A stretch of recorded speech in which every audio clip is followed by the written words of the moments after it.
In the good old NES days, you either had to go right or up, most of the time.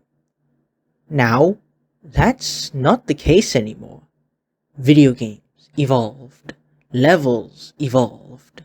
They're bigger, better, and more complicated than ever before.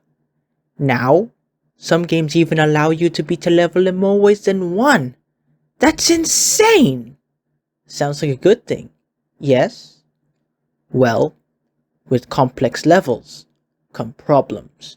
One of them being the problem of being lost.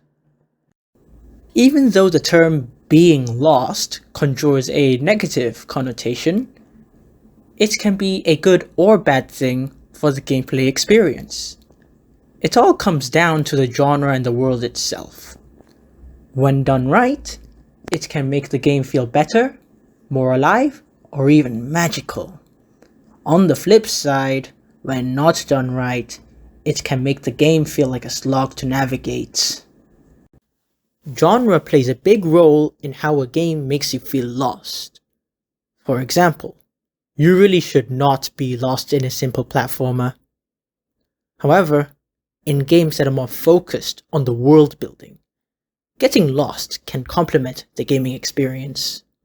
One example that I'd like to bring out would be the Bethesda games, most notably the Elder Scrolls and Fallout series, where the process of going from point A to B is not a straight line, but a messy squiggle, where the appeal is not completing the main story, but in doing everything else but the main story. Speaking of Elder Scrolls and Fallout, I consider them as the primary examples of world building done right. When you step off the beaten path and wander off on your own, there's always a chance of discovering for yourself bits and pieces of the world through lore, the unique landmarks, or through the monsters you kill. So earlier, I mentioned on how games, when done right, can make the experience of being lost fruitful and meaningful to the player. But, when done poorly, it can hamper the player experience at best, and make it an absolute nightmare at worst. Now, let me elaborate. Halo Combat Evolved. Though it is an amazing game, which helped revolutionize the console FPS genre, it isn't perfect. The AI was ahead of its time, the controls are intuitive and became a staple of FPS games on consoles, and the story really showed that FPS games can have a compelling narrative. However, the cut and paste look of some levels made them way harder to navigate than they needed to be. Don't even get me started on that level. The library level. Doom 2016 is another example. To put it broadly, the essence of the Doom series, in my opinion, is to rip and tear as many demons as superhumanly possible in a fashion that would be an understatement to call badass.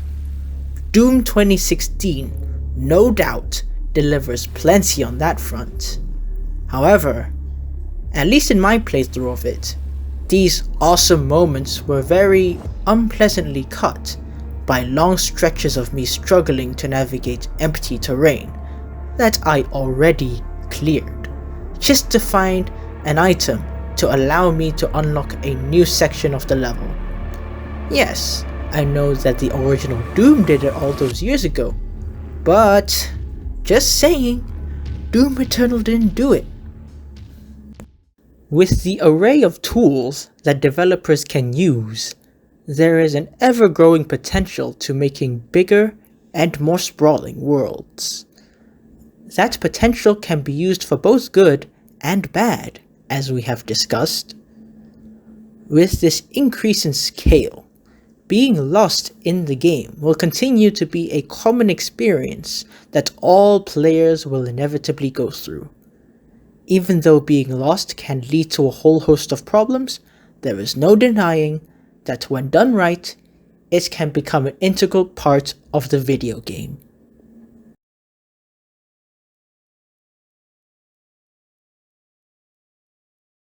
Hello everybody, this is Zuwadrif, and this is the afterwards section, where I talk about the thought process that led to this video, and stuff like that. Firstly, I should probably get this out of the way. I did not think the video would turn out this way. Originally, the video was supposed to be about how magical it is to be lost in video games, you know?